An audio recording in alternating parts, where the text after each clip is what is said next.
Bonjour et bienvenue dans cette nouvelle vidéo.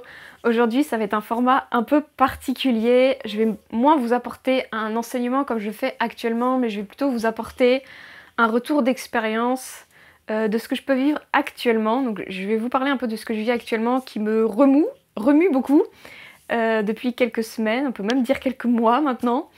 Et je vais en profiter en fait parce que avec tout ce que je traverse, je me fais accompagner, bien sûr. Vous savez, je reste jamais toute seule avec mon problème. Je vais toujours chercher de l'aide à l'extérieur. Et donc, en fait, avec cette expérience que je vis actuellement, c'est la première fois que je fais appel à une psychologue. Et donc maintenant, j'ai vraiment la vision assez large de qu'est-ce que peut nous apporter un psychologue, qu'est-ce que peut nous apporter un thérapeute, qu'est-ce que peut nous apporter un coach, qu'est-ce que peut nous apporter un mentor. Et donc j'ai envie de vous apporter, donc ce sera bien sûr un point de vue subjectif, mais quelle est ma vision de toutes ces personnes qui peuvent aider un humain dans son évolution. Donc je vais vous parler de ma problématique actuelle sans rentrer dans le détail, j'en parlerai plus tard quand j'aurai vraiment tout résolu. Mais je vais quand même vous apporter des éléments et je vais vous donner un peu mon point de vue sur toutes ces personnes, ces professionnels qui peuvent vous aider, pour vous aider peut-être vous à faire vos choix quand vous en avez besoin. Donc, la première chose, donc actuellement je vis genre comme une difficulté, une problématique qui me remue beaucoup émotionnellement et ça me demande de prendre des décisions que j'avais du mal à prendre et puis dans ma tête c'était le brouillon. Et c'était pas clair et je voyais que j'avais certaines envies mais je voyais aussi que j'avais des peurs et je savais pas si j'étais animée par mon cœur ou si j'étais animée par mon mental, par mes peurs, etc. Donc j'avais besoin d'être accompagnée là-dedans. Donc j'ai décidé de me faire accompagner et donc j'ai vu plusieurs personnes pour cette problématique. Et c'est de ça je vous en parlerai plus tard, de ces différentes personnes et qu'est-ce qu'elles m'ont apporté et qu'est-ce qu'elles ne m'ont pas apporté. Et par rapport à ça, en fait, ce que je voudrais vous dire aussi de ce que je traverse actuellement, en fait, avec les personnes que j'ai vues, les professionnels, c'est qu'il se trouve que ce que je vis actuellement, c'est quelque chose que je porte de ma lignée, c'est-à-dire des femmes avant moi, de ma mère, de ma grand-mère, de mes tantes, de mes arrière-grand-mères, etc. C'est quelque chose dans ma lignée de femmes, c'est un problème de femmes que je vis actuellement et que je porte actuellement et qu'il faut que je résoudre. Et en fait, ce qui se trouve, c'est que je vis cette problématique dans le but de libérer, de guérir la lignée. Donc ça arrive très souvent que des femmes soient là pour venir guérir une problématique. Je ne suis pas la seule à vivre ça, il y en a beaucoup qui vivent ça. Et en fait, ce qui se trouve, c'est que tout le monde a des fois ce rôle-là, en fait. Donc prenez à cœur quand des fois vous avez des difficultés, le fait d'aller vous faire aider, vous n'aidez pas que vous. Vous aidez aussi et vous guérissez toute votre lignée et vos descendants, c'est-à-dire vos enfants, vos filles, quand c'est un problème notamment autour de la femme, de la féminité. Et ce que je voulais vous dire aussi, c'est que, en fait, il se trouve que ce que je vis actuellement, donc une personne au-dessus de moi, en fait, donc dans mes mères, mes grands-mères, etc., une personne l'a déjà vécu. Elle a fait un choix que probablement je vais faire le même choix qu'elle, mais pourquoi ça n'a pas été guéri, en fait? Et pourquoi je suis obligée, moi, de le revivre pour être capable de guérir ce qu'elle, elle a vécu, alors que je vais faire probablement le même choix qu'elle? Parce que, à l'époque où elle a fait ce choix, elle n'a pas fait ce choix-là pour les bonnes raisons.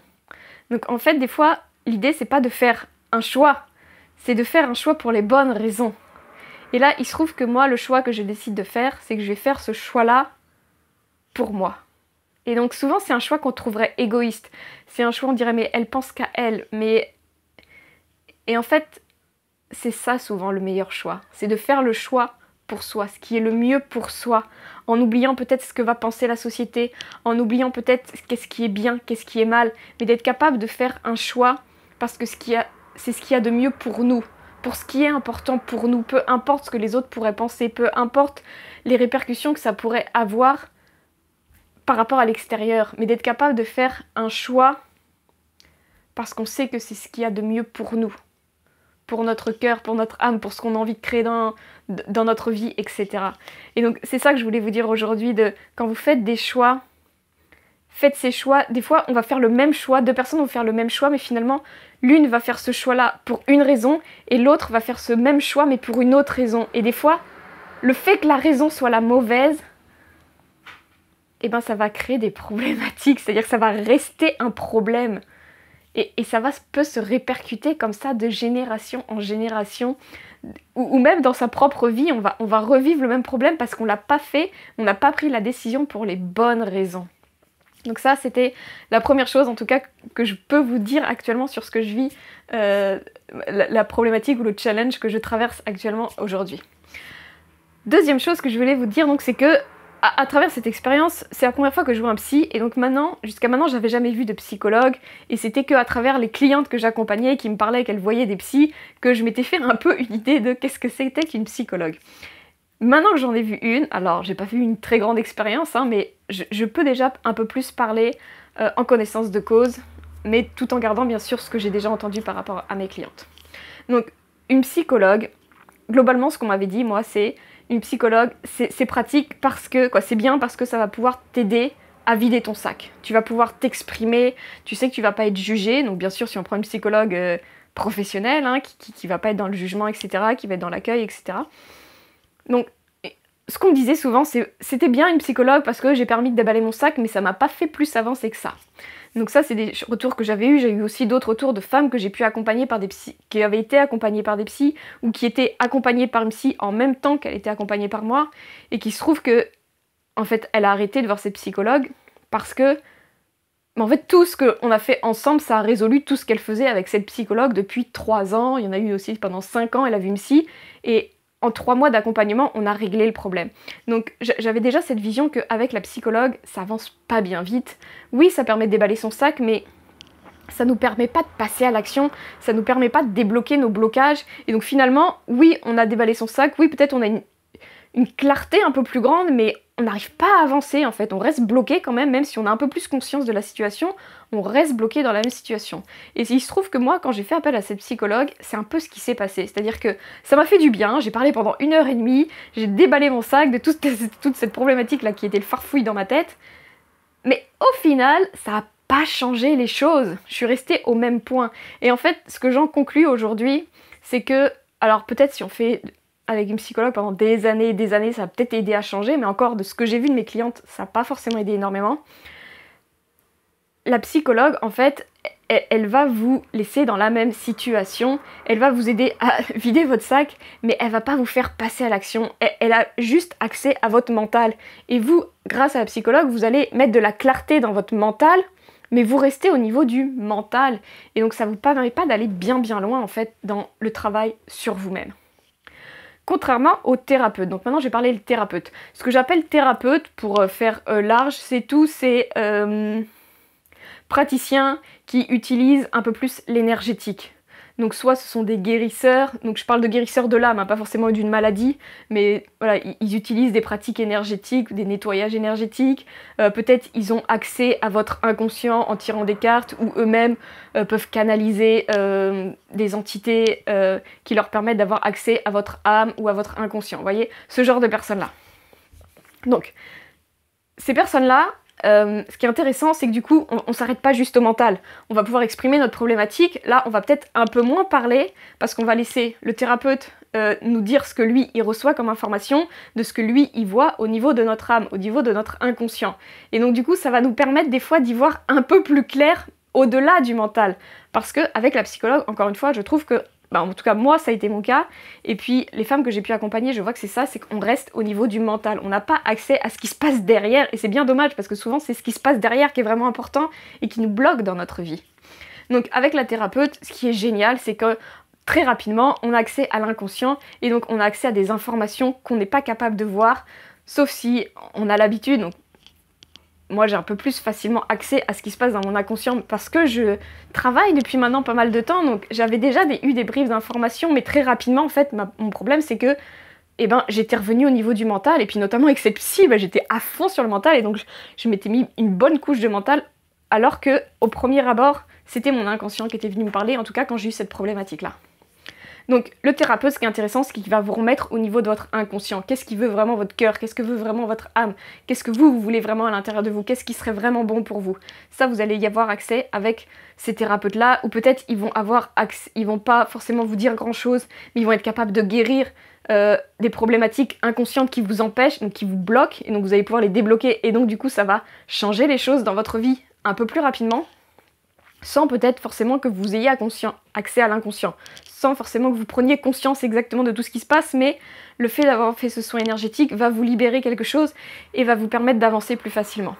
Donc ça, c'est l'intérêt du thérapeute. Si je veux donner un peu l'avantage et l'inconvénient du thérapeute, l'inconvénient du thérapeute par rapport au psychologue, c'est que le thérapeute, vous allez lui donner beaucoup de pouvoir. Et le risque, c'est quoi? C'est de perdre son pouvoir, de perdre sa responsabilité et de tout redonner au thérapeute et d'imaginer que ça va être un sauveur et d'imaginer que c'est lui qui va vous sauver de votre vie, qui va vous transformer votre vie. Or, c'est pas vrai. Et là, c'est là où ça risque d'être dangereux si vous prenez le thérapeute pour quelqu'un qui va venir vous sauver, qui va vous résoudre vos problèmes. C'est pas vrai. Vous devez toujours garder votre pouvoir, vous ne devez pas être à la merci du thérapeute. Ce qui n'est pas le cas avec le psychologue. Le psychologue, elle va être là surtout pour vous faire parler, donc vous gardez les pleins pouvoirs. Il y a beaucoup moins de risques en fait que la psychologue se transforme en sauveuse et vous en victime et que vous vous laissiez guider par elle. Sauf si c'est une mauvaise thérapeute et qu'elle vous donne trop de conseils, mais normalement la thérapeute ne fait pas ça, la psychologue ne fait pas ça, elle vous laisse chercher vos propres réponses. Normalement, elle va pas vous aiguiller comme ça, elle va vous dire qu'est-ce que vous êtes ressorti, donc elle va peut-être vous faire une synthèse de ce que vous dites, mais elle va pas aller vous inciter à prendre un choix. Elle va vous laisser vous-même faire le choix. Donc vous êtes vraiment complètement autonome, complètement responsable. Avec le thérapeute, étant donné qu'il va beaucoup plus parler, qu'il va beaucoup plus vous donner d'informations, vous pouvez avoir tendance à lui donner beaucoup trop votre pouvoir. Donc ça, c'est le risque avec le thérapeute que j'ai pu identifier. Ensuite, si on parle des coachs, c'est quoi la différence avec un coach? Le coach, c'est que c'est pas une personne que vous allez voir comme ça pour une problématique ponctuelle. C'est-à-dire qu'un coach, vous voulez vous transformer. Vous voulez passer d'un point A à un point B et vous voulez obtenir un résultat. Donc vous allez faire appel à un coach parce que vous voulez un résultat, parce qu'il y a une situation qui ne vous convient plus et vous voulez obtenir un résultat. Vous voulez passer d'un point A à un point B. Par exemple, vous avez 20 kilos de trop et vous voulez perdre 20 kilos, je fais appel à un coach, je veux que tu me fasses perdre 20 kilos. Comment tu fais ça? Et donc il va vous proposer un protocole en 5 étapes où il va vous proposer de travailler avec lui pendant 6 mois pour perdre ces 20 kilos, ou plus, peu importe. Bref, 20 kilos c'est peut-être beaucoup. Mais voyez, le coach il va vous faire ça. Donc un coach on va pas le voir d'une manière ponctuelle, en général on va le voir sur une certaine durée et son but à lui ça va vous faire obtenir un résultat. Je suis plus apparentée à une coach parce que j'accompagne les femmes pas sur le ponctuel comme ça, j'aime accompagner pour qu'elles obtiennent vraiment un réel résultat dans leur vie sentimentale. Par exemple, elles vont venir me voir parce que elles veulent sortir de cette relation qui ne leur convient plus. Soit il va falloir la transformer, ou soit il va falloir la quitter, mais il faut faire quelque chose, et donc moi je vais les accompagner jusqu'à ce qu'on soit sorti de cette situation. Je vais accompagner une femme parce qu'elle veut trouver quelqu'un, et elle est célibataire, elle n'arrive pas à trouver quelqu'un. Je vais l'accompagner et l'objectif, le résultat, c'est je veux trouver quelqu'un.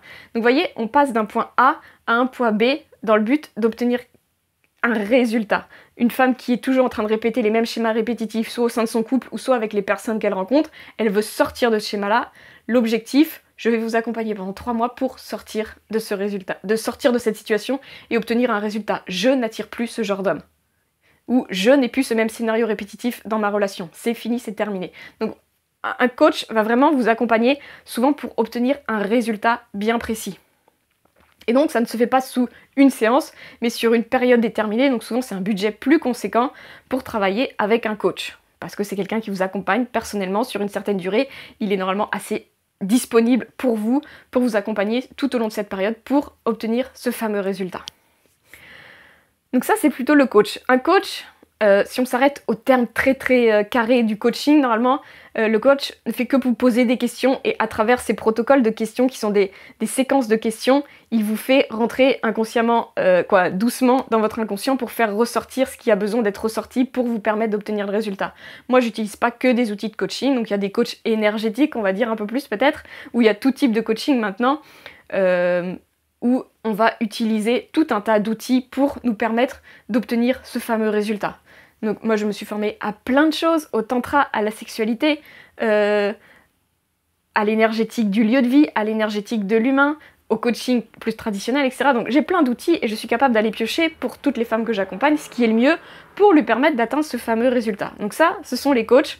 Moi j'ai beaucoup avancé, j'ai beaucoup progressé, j'ai beaucoup appris grâce au coach. J'ai fait appel à énormément de coachs depuis quelques années. C'est là où le principal de mon budget est allé, c'est vers des coachs. Mais parce que j'aime énormément, je prends des coachings sur 3 mois, 6 mois, 1 an, pour être capable de avancer vers là où moi je veux. J'ai un résultat que je veux obtenir, je fais appel à un coach qui va me permettre d'obtenir ce résultat. Et il y a un quatrième type de personnalité qui existe aussi dans tout ce milieu de l'accompagnement, c'est le mentor. Et le mentor, c'est quoi? C'est un petit peu différent, parce que le mentor, il va utiliser sa propre expérience. Et donc, je m'apparente aussi un petit peu au mentor.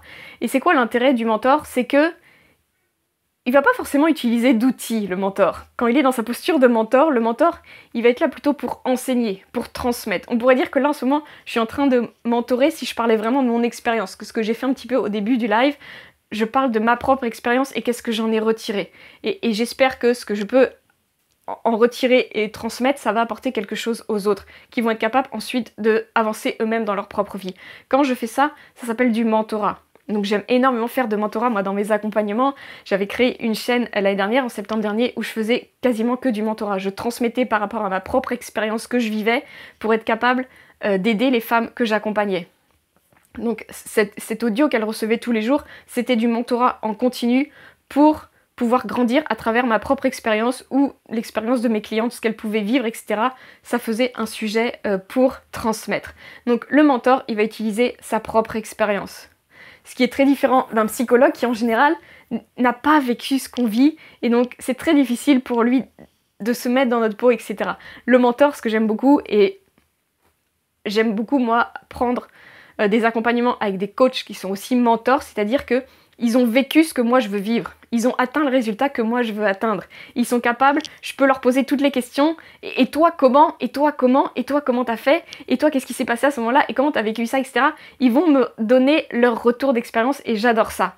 Donc le mentor, ça va être surtout principalement à partir de sa propre expérience.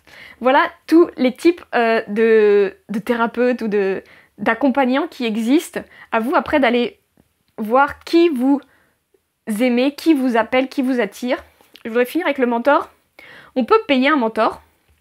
Donc, par exemple, un coach qui fait aussi du mentorat, qui transmet à partir de sa propre expérience. C'est-à-dire, par exemple, ce que je vis moi, j'essaye toujours dans mon quotidien d'être la meilleure version de moi-même pour être capable de le transmettre aussi à mes clientes. C'est-à-dire, c'est comme si mon métier que j'avais choisi, je l'incarne dans ma vie personnelle. Vous voyez, ça c'est le mentor.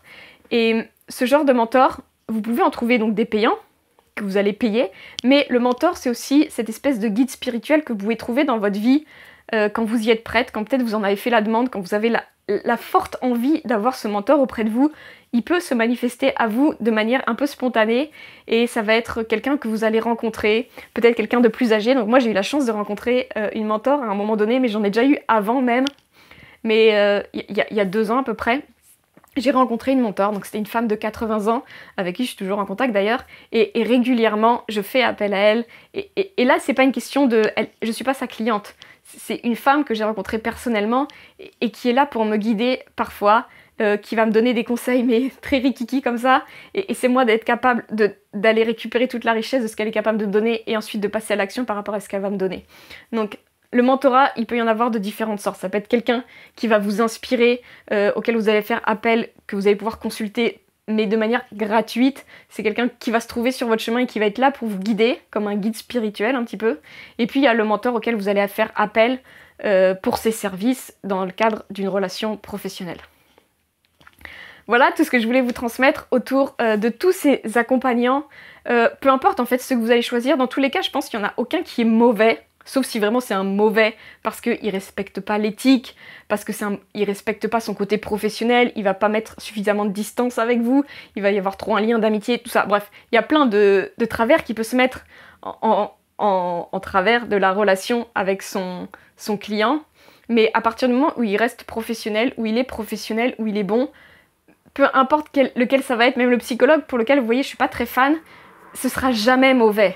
Ça va peut-être vous faire avancer à la vitesse de l'escargot, mais ce sera jamais mauvais. Ça va toujours être un peu mieux que rien du tout. Donc, quand vous êtes dans une situation difficile, prenez-vous en main, prenez-vous en charge. Les psychologues, vous pouvez en avoir gratuitement, allez vous faire aider, allez vous faire accompagner, et quand vous aurez envie d'aller plus loin, parce que moi le psychologue ça m'a pas suffi clairement, j'ai dit mais je vais pas me contenter de ça, c'est pas possible. Après moi je suis allée voir les thérapeutes que moi j'aime et qui peuvent m'aider dans ma situation, et j'ai fait appel à tous ceux qui pouvaient m'aider dans ma situation. Vous voyez, prenez-vous en main, prenez-vous en charge, et vous allez avancer à la vitesse de la lumière dans votre vie et vers la vie que vous voulez créer. Notamment votre vie sentimentale, parce que c'est là où j'aime vous accompagner. Voilà, j'espère que cette vidéo, sous un format un petit peu différent aujourd'hui, vous aura plu. Je vous souhaite une très belle semaine et je vous dis à la semaine prochaine. À très bientôt.